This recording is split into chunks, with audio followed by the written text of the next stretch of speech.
পরীক্ষা দিতে গেছি শান্তিরহাট কলির মিল। তো ওখানে প্রতিদিনের মতো আজকেও পরীক্ষা দিতে গেছি। আজকে ৮০টি পরীক্ষা মানে শুরু হয়েছে। তো খাতা দিছে। তো এখানে পুরো রুমের মধ্যে শুধু একটা বাল্ব, লাইট শুধু একটা, আর দ্বিতীয় কোনো লাইটও নেই। তো আজকে অন্ধকার, আজকে হলো বৃষ্টি পড়তেছে যখন, আজকে অন্ধকার। তো আমি উপরে প্রতিদিনের মতো উপরে জানলাটা ওই স্যারে খুলে দিতে বলে, যে মাথার উপরে যেটা জানলা আছে ওটা খুলে দিছি।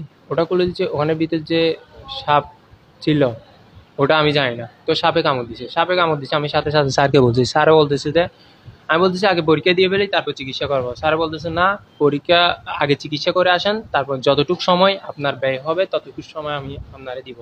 এই বলে আমাকে পাঠাইছে। এখানে আসে চিকিৎসা করছে। চিকিৎসা করার পরে ও এখান থেকে ঠিক ১টার আগে ওখানে গেছি। আমি পরীক্ষা দিতে পারছি ১২ মিনিট, ১৫ মিনিট ধরে। আমি এমসিকিউ আনসার করছি, সিকিউ আনসার করতে পারি। সিকিউ এটা সাদা কাগজে দিয়ে আসছি।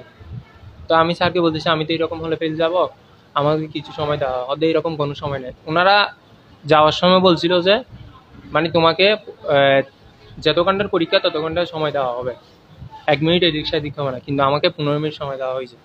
পায়ে পড়ার মতো অবস্থা হয়ে গিয়েছিল আমার, মানে পরীক্ষাটা একটু টাইম দেওয়ার জন্য। কিন্তু ওনারা ১ মিনিটও বাড়ে দেয়নি আমার।